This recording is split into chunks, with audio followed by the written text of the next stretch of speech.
March 7th, the O2 Arena in London. And now it is Sean Brady instead of Jack Della Maddalena. And that's because Shavkat Rachmanov is now out versus Belal Muhammad, which I believe was supposed to take place at 3:15. Yep, I am right. Anyways, now there has been a shift, kind of not really in the rankings, but in the matchups because of the injury. And in my opinion, I feel Ian Machado Gary could have gotten a shot at the Belal Muhammad matchup just because of how close of a fight the Shavkat fight was, in my opinion. I do understand the shift in matchups here because of the fighters already being matched up, and then Sean Brady only having a loss to the champion being 17-1, champion being in Belal Muhammad. But now that the London O2 Arena just got a shift, I still don't know how I feel about do the UK fans actually care about Leon Edwards? Personally, I don't think that they really have that much invested in him. Just how I see it, it seemed like before he was champion, they didn't really care, and then he became champion, and then it's like, oh, we have a champion, and they kind of like adopted him, even though he claims from being from there. I think he was born in Jamaica. I could be wrong. And then the history with his father, and I only know that because of what happened with Colby, right? Colby brought up all that drama with his father, and then I think his father was murdered, I believe. I could be wrong. And then they kind of like, I think before his championship, there was like multiple fights, or maybe even just one over there, where they didn't really cheer for him. They didn't really care that much about him. But then now he became champion. It just seems like they care more because of that, because he became something, not because of prior. I don't know. Maybe it's just my perspective on it. But him versus Sean Brady, I think that's a great bout, and it could get him back to title contention if he can fend off a Sean Brady. But Sean Brady is a very tough matchup, and him, Joe Pfeiffer, that gym over there in Philly, they do a good job, and he's a tough matchup for anybody. His back, he's massive for 170. Even though he's not really like 6'3" or something, he has a massive back. Like he really puts on mass. Then the next fight that they had announced was April 14th, UFC 314 in Miami, Florida. Volkanovski versus Diego Lopes for the vacant 145 championship. And you're thinking to yourself, why is it vacant? Well, Ilia Topuria vacated, and now he's moving up to 155. And there is no announced matchup there yet. And I'm assuming that they're going to do Islam versus Ilia, unless Ilia's like, fuck it, let me go fight somebody in the top 5 just to get back and show everyone that I'm there. Now, I don't think that they're going to do that. He's too big of a star. And why would you give up your championship to then go compete in a rankings instead of, I don't know. It didn't really make that much sense, but I can also understand where Islam is like, no, you got to go face somebody. Maybe they do Topuria versus Arman. That would be interesting. That could be a great number 1 contender for Islam, because Ramadan, I don't know. I believe International Fight Week is when he wants to come back, he had said. That could be interesting. Arman versus Topuria. I'm not against it. I just don't know how realistic that's going to be. But he was saying that he doesn't mind fighting anybody at 55. I just don't know. I don't know. He's too big of a star to not put him against Islam. But Islam also doesn't want to keep facing 145ers, he claims, because he gave Volkanovski 2 opportunities, and obviously the first one was contested, the second one with the head kick. You never really know how the fans are going to perceive it. I think that regardless of what you do, they're going to find something to nitpick. It's just kind of how the fans are, just kind of, how that is. So I don't know. That's Ilia versus anyone in the top 5 at 155 is a great matchup. Now that it's even weirder because Max is moving up, Ilia is moving up. Are they gonna? I don't know. Like, why? Like Max tried to get away from Ilia. Ilia's following Max to 155. Now they're both at 155. Are we ever gonna see a rematch at 155? Obviously not right out the gate, I would assume, but you never know. 155. Never know. Maybe the weight cut really did affect Max in that last bout at 155. Going up to fight Justin, getting the BMF championship, gaining a little bit more muscle because people were claiming he looked a little thicker. And then going back down to 145 versus Ilia. I don't know. I mean, that does play a part in your chin and the weight cutting, and it's a lot more difficult when you put on a little bit more mass. You might not have as much of a gas tank because you're adding more mass, more oxygen. I mean, there's a lot of different factors. There's a lot of different variables. I don't know how realistic that is. It's interesting because now they're both at 155 and they both just fought each other. Kind of funny in my opinion. Now, Ilia, does that cement him as one of the greatest 145ers? I mean, you got Jose, you got Volk, you got Max, you got Ilia. Ilia's beaten and knocked two of on that list. So I guess the only difference between him and Jose would be longevity and dominance. I don't know. That's interesting. That's an interesting debate too. On that same card, the co-main event, 5 rounds, Michael Chandler versus Paddy Pimblett.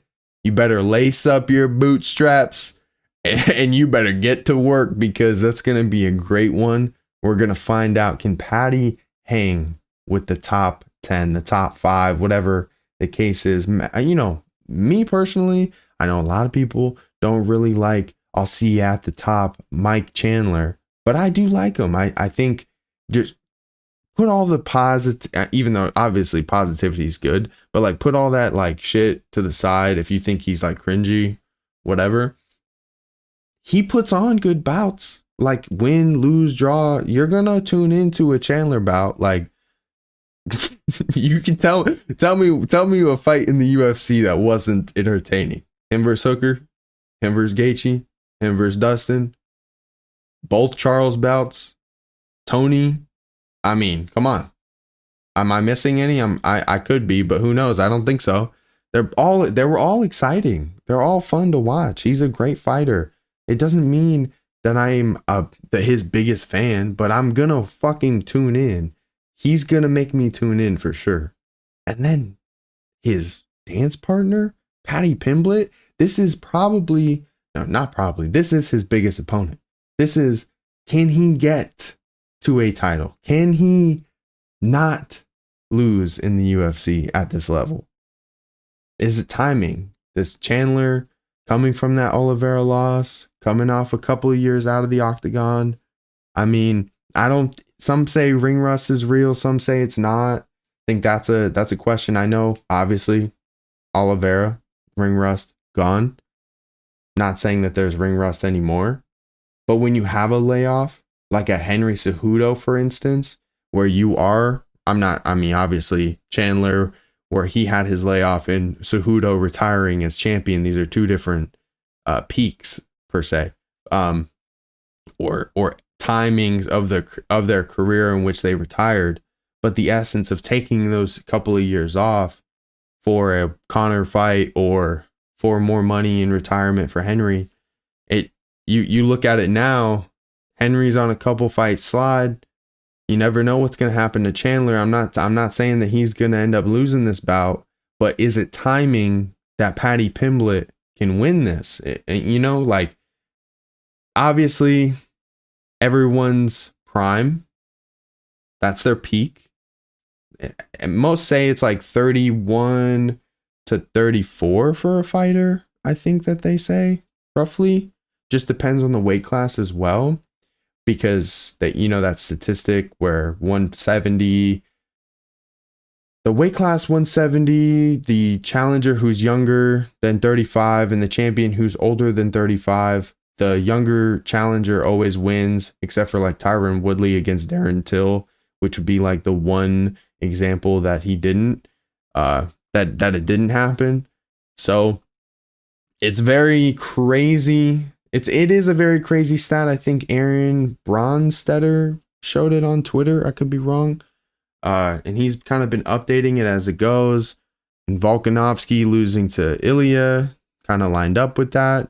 There's a lot of instances, everything below weight class 170. It's kind of crazy when you really look at the stats. I don't believe in every statistic, but it is pretty crazy. So the timing of this fight, it could be perfect for Paddy Pimblett. You never really know. And then the next bout on this same card, UFC 314 in Miami, Florida, Patricio Pitbull makes his debut in the UFC after his long tenure in Bellator, even a double champ, and his drama with PFLator and Don Davis and all of that. I mean, there was just so much shit going on with that on Twitter. Then he finally got released, and then they had his matching rights, but not really. And there was so much weird red tape around it that they all figured it out. And here we are. Patricio Pitbull makes his debut against Yair Rodriguez, top at 145. Can the older Patricio Pitbull fend off the younger, I think 9 performance of the nights, Yair Rodriguez? That's going to be a great fucking matchup. I don't know. At 314 in Miami, Florida, you got these two. Then you got the co-main Michael Chandler and Paddy Pimblett. In the main event, Volkanovski and Diego Lopes. I was about to say, it's not Belal and JDM. I know that. But Volk and Diego Lopes for the main event at 314 in Miami, Florida. That's going to be a great one. I mean, that whole card right there, it's kind of odd that it's almost the same shit that happened with Connor, where Connor left, and then like Jose and was it Frankie? Jose fought somebody and there was for a vacant, or was it Chad? I can't recall exactly who it was. And it was for a vacant title. And then Jose was champion, and then Max beat him. It was, I don't know. It was like an odd time at 145. This seems a little bit more clear because obviously he as in Ilia had defended the championship.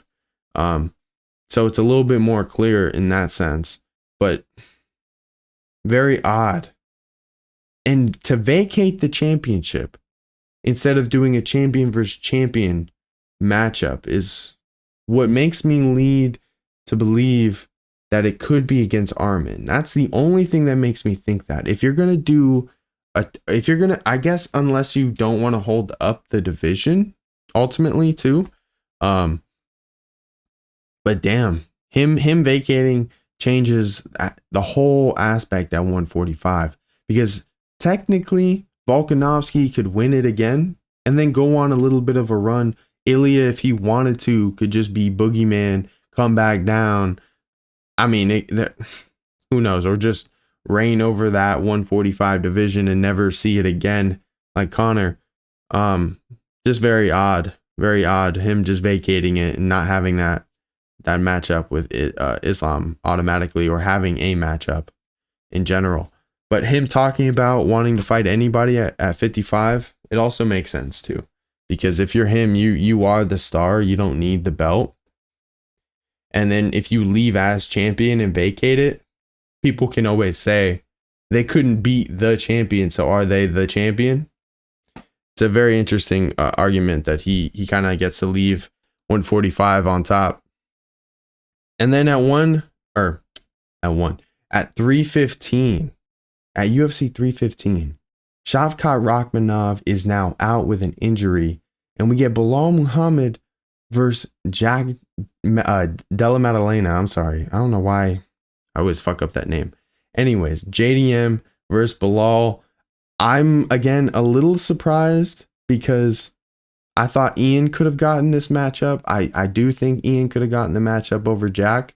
Jack hasn't been back, or Jack hasn't fought since his matchup against Burns. Don't get me wrong, great comeback. I know he had like a rough first round, and then he came back and won. It was a great bout. But Ian versus Shavkat, that was a closer matchup. And for having such a close matchup, I think it could have gone for Ian Machado Gary, personally. Even though a lot of people don't like him, is what it is. But Sean Brady then gets an opportunity against Leon Edwards, the ex-champion, try and get that win under his belt, and sets up that main event for, I believe, a fight night. So, is what it is. Great matchup at 315, the co-main event. A lot of people, including myself, really wanted to see Valentina Shevchenko versus Zhang Weili. But we all understand Fiort deserves her opportunity at gold. So she's going to get that. Could be the first French champion. Interesting. Anyways, that's the co-main event. And then you get Gilbert Burns versus Michael Morales, the undefeated 17-0 on that same card. Alexa Grasso versus Natalia Silva is also on that card. So it's going to be a great card at 315. It just depends on how much you like Belal Muhammad. And do you think that Jack can get it done? Because we saw what Gilbert can do. Can Belal just do that even more and just dominate him? Who knows? Can Jack get the knockout? It's possible. Or has he grown in this time of being injured? I don't know. We'll find out here at 315, because he does get his chance. Where is he in the rankings? So he's at 4.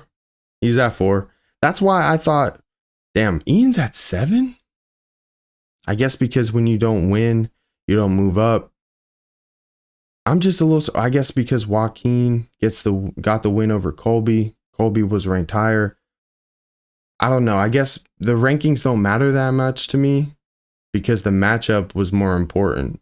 Ian fought Shavkat. Joaquin fought Colby. I think we can all understand Colby ducked Ian.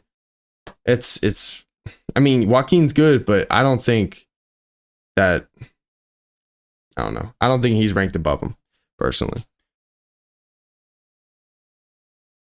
Just a little surprised.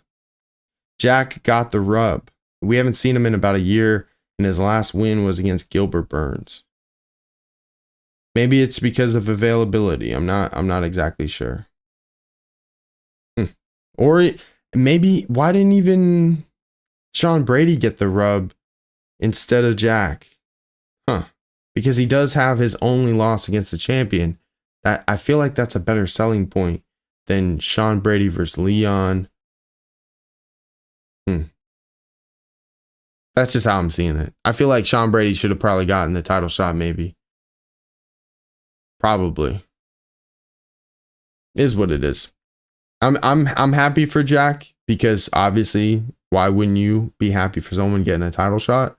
I just think that the UFC could have sold Sean Brady getting a championship shot over Jack Della Maddalena only because of his only loss coming from the champion himself. I feel like that kind of sells it in general. Maybe it's because of injuries, because he hasn't really been available that much lately. I mean, look, when was the last fight? Well, I guess you could say the same for Jack, though. Is Jack's... And they're coming off the same win. It's probably because of availability. I don't know. That's odd. They're both coming off the same win. Jack has 2 losses. Yeah, they're both last fight was coming off of Burns.